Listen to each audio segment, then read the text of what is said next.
तो हम देख रहे हैं कि एक ट्रांजिशन लाइन कैसे ट्रेवल करती है। मतलब जनरली वोल्टेज और वेव्स जो होती हैं, वोल्टेज और करंट जो होते हैं, they are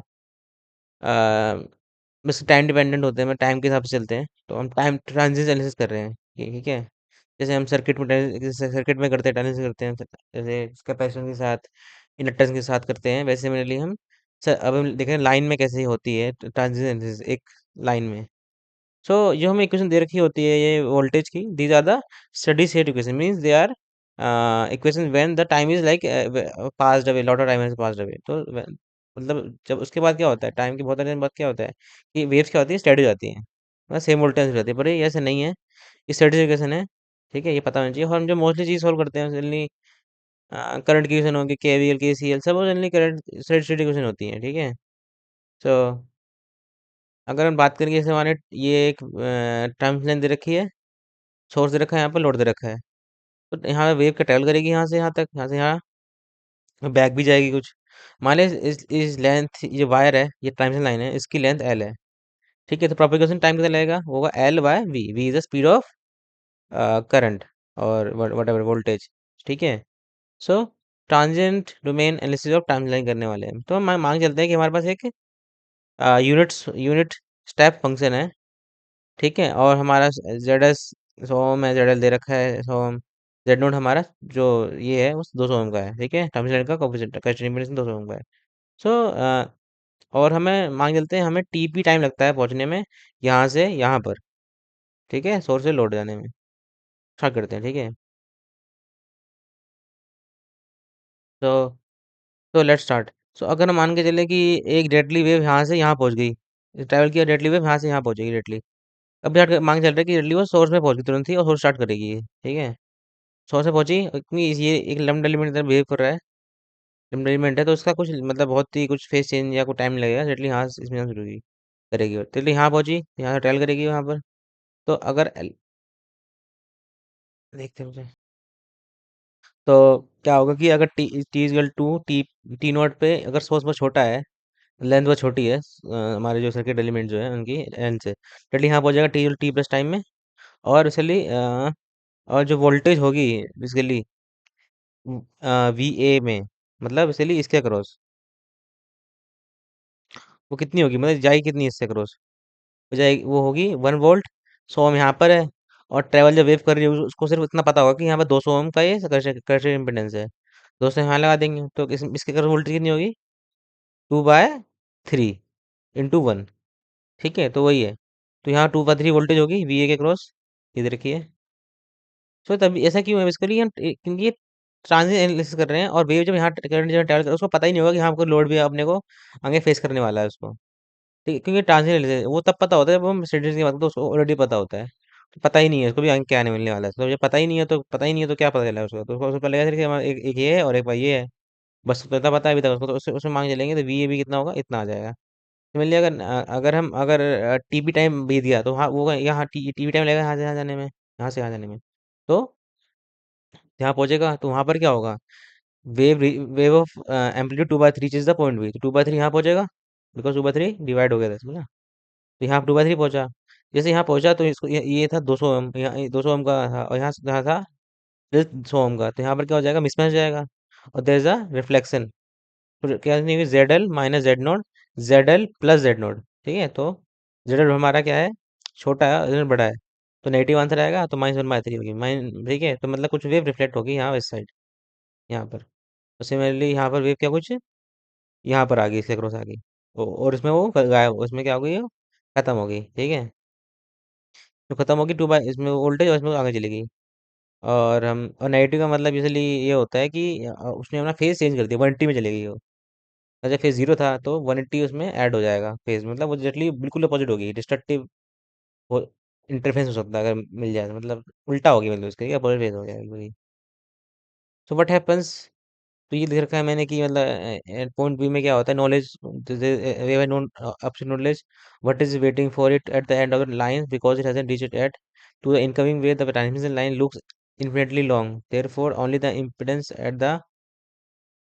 source sees the split second question impedance of the ये लिखा गया है। ठीक है, 200 ओम। सो एट द पॉइंट बी में क्या होगा जब पहुंचेगी, तो वहां पर क्या होगा, इंसिडेंट वोल्टेज 2/3 थी हमारी, ठीक है, और रिफ्लेक्टेड वोल्टेज कितनी होगी, रिफ्लेक्शन कॉएफिशिएंट इंटू 2/3। सो -1/3, तो -2/3 -2/9 क्या वोल्टेज क्या रिफ्लेक्ट हो गई, तो हमारी वोल्टेज गई कितनी, रिफ्लेक्ट हो गई, और जो इंसिडेंट थी उनको ऐड कर देंगे तो हमारी क्या होगी, वोल्टेज क्या हो जाएगी, जो जो हमारी टी पे पहुंच गई वी पे, तो कितनी होगी वो, 2/3 -2/9, तो 4/9 आ जाएगा, ठीक है, आंसर यहाँ से। तो ये लोड के क्रॉस पहुंच गई इतनी, ठीक है। सो लोड के क्रॉस पहुंच गई इतनी, तो ये मतलब इसमें लोड खत्म हो, लोड पे खत्म हो गई मतलब ये, ठीक है। ठीक। सो अगर हम नेक्स्ट देखें कि लाइक नेक्स्ट में आगे क्या होगा, तो नेक्स्ट में ये होगा कि वेव -2/9 हमें रिफ्लेक्टेड वेव थी जो यहाँ पर आ रही थी, वो क्या आएगी, वो यहाँ पर पहुंच जाएगी थोड़ी देर में, किस कितनी देर बाद, आफ्टर टीपी मतलब 2 TP यहाँ पर पहुंच जाएगी ये, और उसमें क्या होगा, रिफ्लेक्शन होगा यहाँ पर, बिकॉज मिसमैच ऑल्सो जेड 200 यहाँ पर 100 है, तो रिफ्लेक्शन कितना होगा यहाँ पर, -1/3 है, जैसे 100, जैसे 100 -200, 100 + 200, एंड तो -1/3 आ जाएगा, so incidence -2/9, so reflected will be multiplication of both, and then ये पॉजिटिव क्वांटिटी, तो यहाँ पर जो जो रिफ्लेक्टेड होगी वो क्या होगी, उल्टी हो जाएगी इसकी, जस्ट फेज उल्टा हो जाएगा, और यहाँ पर आ जाएगी वो थोड़ी देर में, ठीक है, आप 3 TP टाइम, और इससे जाएगी जो यहाँ थी पहले 4/9 थी पहले हमारी वोल्टेज, कितनी थी हमारी वोल्टेज अक्रॉस, इज सॉरी यहाँ लिखा हुआ है 4/, यहाँ 4/9 थी हमारी, और ये हमारी यहाँ से एक और वोल्टेज आ गई ऐड, यहाँ से पहुंच गई रिफ्लेक्ट, जो रिफ्लेक्टिव वोल्टेज 2/27, क्या उसमें ऐड हो जाएंगी, है ना, हाँ, और हमें दे देगी आंसर, यही ऐड होगी दोनों ना, फिर नाम क्या है? तो जो यहाँ पर जो पहुंचेगी वोल्टेज इसके अक्रॉस, कुछ ही पहुंच सकती है, मतलब क्या पहुंचेगी मुझे, जो पहुंचेगी यहाँ पर बेसिकली, ये जो रिफ्लेक्ट जो यहाँ, तो उसके बाद जो यहाँ पर पहुंचेगी आफ्टर ट्रांसमिशन कॉम्पोनेंट के बाद, तो वो जो वोल्टेज होगी वो यहाँ ऐड हो जाएगी, ठीक है। तो अगर हम इसका बाउंस डायग्राम बनाएं, जो इज वेरी इंपॉर्टेंट, एंड इसको भी आपको ड्रॉ करना चाहिए खुद से हाथों से, ठीक, कैसे करेंगे इसके लिए, ठीक है, कैसे होगा, पॉइंट टाइप में 2/3 वोल्टेज गई, और 4/9 क्या हो गई हमारी, ट्रांसमिट हो गई, और -2/9 क्या हो गई, रिफ्लेक्ट हो गई, तो 2 - जो रिफ्लेक्ट हो गई वो यहाँ पहुंच गई, और इसमें से क्या जो 4/9 क्या वो ट्रांसमिट हो गई, और इसमें क्या रिफ्लेक्ट, ये रिफ्लेक्ट हो गई, तो यहाँ पहुंची, तो मैं दोबारा पॉइंट बी पहुंची, तो दोबारा पॉइंट बी पहुंचेगी तो क्या हो जाएगा, कुछ ना कुछ रिफ्लेक्ट हो जाएगी, तो रिफ्लेक्ट कितनी हो गई, इसको हम रिफ्रेश कंपनी मल्टीप्लाई कर देंगे, और इससे इन लोग ऐड कर देंगे, तो हमारा जो आंसर आएगा वो क्या हो जाएगी हमारी, जो हाँ जो ट्रांसमिट होगी, तो उसको एंड नेट करेंगे, 27 रिफ्लेक्ट होगी, और में ट्रांसमिट हमारी कितनी रिफ्लेक्ट होगी, नो एडिशन, मतलब इसे नेगेटिव तो हो ही जाएगी, पता है आपको, तो उल्टा आने पे नेगेटिव हो जाती है, रिजल्ट हमारा क्या है, बड़ा नहीं छोटा है, जेड नोट बड़ा है इसलिए नेगेटिव हो जाएगी यहाँ पर, रिफ्लेक्शन नेगेटिव होगी, -2/27, 2 - 2 दोबारा नेक्स्ट ए में जाएगी वो, कितने टाइम बाद, एक TP, 2 TP, 3 TP, then 4 TP, ठीक है, ये 4 TP आ गया, एंड देन 40 पहुंचेगी, तो यहाँ पे क्या होगी, जो निकली है उसमें से क्या होगा, कुछ रिफ्लेक्शन होगी, और कुछ ट्रांसमिट होगी, तो कितनी ट्रांसमिट कितनी होगी, -2/1 इंटू रिफ्लेक्शन कोएफिशिएंट, तो वो रिफ्लेक्शन हो जाएगी, फिर ये पॉजिटिव हो जाएगा, माइनस माइनस से करके, ठीक है, देन अगेन और ट्रांसमिट कितनी हो जाएगी, इन दोनों का एडिशन कर देंगे, इसका और इसका एडिशन कर देंगे, तो हमारे पास ये आ जाएगा, ये ट्रांसमिट होगा, सो आगे पहुंचेगी, और फिर चलते रहेगा ऐसे ये, ठीक है। और हम देखें अगर आगे, तो अगर हम देखें किसी अगर वोल्टेज निकालें कि अलग अलग पॉइंट, लाइक वीवी पे कितनी होगी हर टाइम पे, ठीक है, वीवी क्या है, लोड लोड पॉइंट है, तो हमारे पास एक लोड, हमने कहा पॉइंट, हमने कहा यूनिट वोल्टेज दिया था 1 वोल्ट का, एंड देन अगर हम देखें टीपी पॉइंट पे क्या होगी, टीपी में वोल्ट आई थी 4/9 वोल्ट अक्रॉस दी लोड, 4/9 आ गई, ठीक है, टीपी पॉइंट पे, ठीक है, 4/9 आ गई, ठीक है, ये 4/9, फिर टू बी टीपी पे क्या होगी, कुछ चेंज ही नहीं होगी, वो तो अभी ट्रेवल कर रही है टूवर्ड्स द सोर्स अभी, 3 TP में दोबारा पहुंच जाएगी, रिफ्लेक्शन जो वहाँ पे, एंड देन वहाँ पर क्या हो जाएगी, खुद पॉजिटिव हो जाएगी, नेगेटिव नेगेटिव, ये बिकम पॉजिटिव, ठीक है, एंड देन जो होगी हमारी 40/81 जो यहाँ पर आई थी हमारी, 40/81 जो हमारी ट्रांसमिट हुई पावर, जो हमारी इसके क्रॉस आ गई, लोड के क्रॉस आ गई, वो इसमें क्या हो जाएगी, ऐड हो जाएगी, तो लोड के क्रॉस कितनी आई होगी 3 TP पर, 4/9 तो थी पहले से, 3 TP चल रही थी, और वैसे 4/81 भी आ गई है, दोनों ऐड हो जाएंगे और दोनों क्या हो जाएंगे 4/81। सिमिलरली नेक्स्ट अगर 5t की बात करें तो पहले 4/9, 4/81, और जो दोबारा रिफ्लेक्ट होगी 4/729। तो अगर देखेंगे तो यहाँ पर क्या चल रहा है कि यहाँ पर क्या 9 का फैक्ट 9 1/9 से और मल्टीप्लाई हो जा रहा है 1/9 1/9। तो ये वेव क्या होगी, इन्फिनिट टाइम्स ये ऐसे चलते ऐसे ऐसे रिफ्लेक्ट होती रहेगी, बाउंस बैक करती रहेगी बार बार ऐसे ऐसे ऐसे ऐसे।